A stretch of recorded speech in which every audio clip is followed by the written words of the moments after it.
Why does Mario look like he's in Tron? Mario Strikers Battle League. You see, it's soccer, but Mario. Mario Strikers Battle League is the third in the trilogy of the Mario Strikers games. It's the Return of the Jedi of Mario Strikers. This game is really good though, guys. They got all these new characters you can play as. Bowser's a playable character, Rosalina is a playable character, Clink from Ratchet & Clank is a playable character, Curious George is a playable character, E.T. is a playable character, Obama. We start the tutorial as the foot robot teaches us how to play Counter-Strike with movement and shooting tutorials. But hey, at least it's a real tutorial this time and not a Netflix 6-part miniseries. And then we learn about real things like doges. At first I thought that said tackles and doges. Now in this game though, they have these things called hyper strikes. It's like a super strike from the last games, but better. So it's like the difference between supersonic and then hyper shadow. Clearly one is just better. The animations start with like a slot machine kind of look.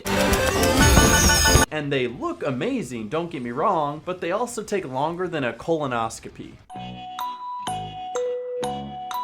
And I'm not gonna say I was stressed out by the tutorial, but I might have been stressed out by the tutorial. Dude, I'm trying to remember what button is to dodge! There is a lot of diverse movement, passing, and shooting options, and although it's a lot to take in initially, I do think this plays to one of the game's strengths. Actually playing the game though, I guess the AI is meant to be just amazing in this game or something. Why is no one Like, it's like they made the tutorial match with the intention to make you feel bad. I actually had two really good lineups for my Hyper Strikes, and then they just both missed. But at the same time, you can also miss your Hyper Strike lineup by a ton, and it still goes in. I don't know, bro, I just don't trust it anymore. But this game does have some new features that the last ones didn't have, such as gear to make you look like Daft Punk, but it does help increase stats and mold your strikers into the type of players you want them to be. It also has online tourneys and leagues that don't open for another week, but you can make some now and join others, so it's like high school clubs. You got the chess club, you got the drama club, and you've got E! But the basic play of this game appears to be the cup battles, which follow suit of all the other Mario Strikers games. But this time you can choose 4 unique characters for your team.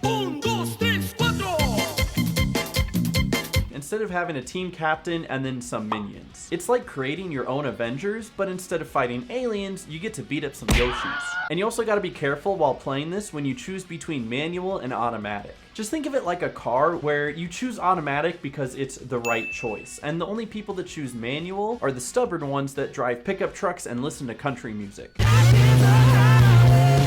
But this option is to decide when you swap characters, and in my opinion, it just makes sense to always be in control of whoever has the ball. And honestly, this wouldn't be as huge of an issue if swapping between characters made sense in this game, and either looped through the characters in order, or changed to whoever just happens to be closest to the ball. But I think you have to point the stick in the direction of the person that you want to change to, and if you're not pointing the stick at all, it just randomly swaps between characters, and I don't know, that just doesn't make sense to me. It seems to just do it randomly. But what's really cool is that whenever you enter a match, you teleport through the space-time continuum. And I know I made a joke about the Avengers, but come on, guys. But another thing that's great is how much character there is in this game. Each time a different character wins or loses or they score, they have their own unique personality to them. Heck, look at Wario. He just picks up the ball and carries it. That's such a Wario thing to do.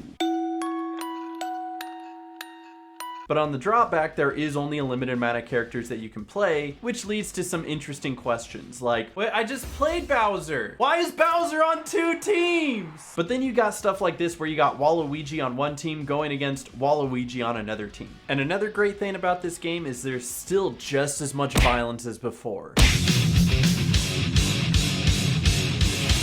But with the completion of each cup, you get money and currency to help buy more upgrades and level up your characters, and then completing all the cups unlocks the final secret cup at the end, the Championship Cup.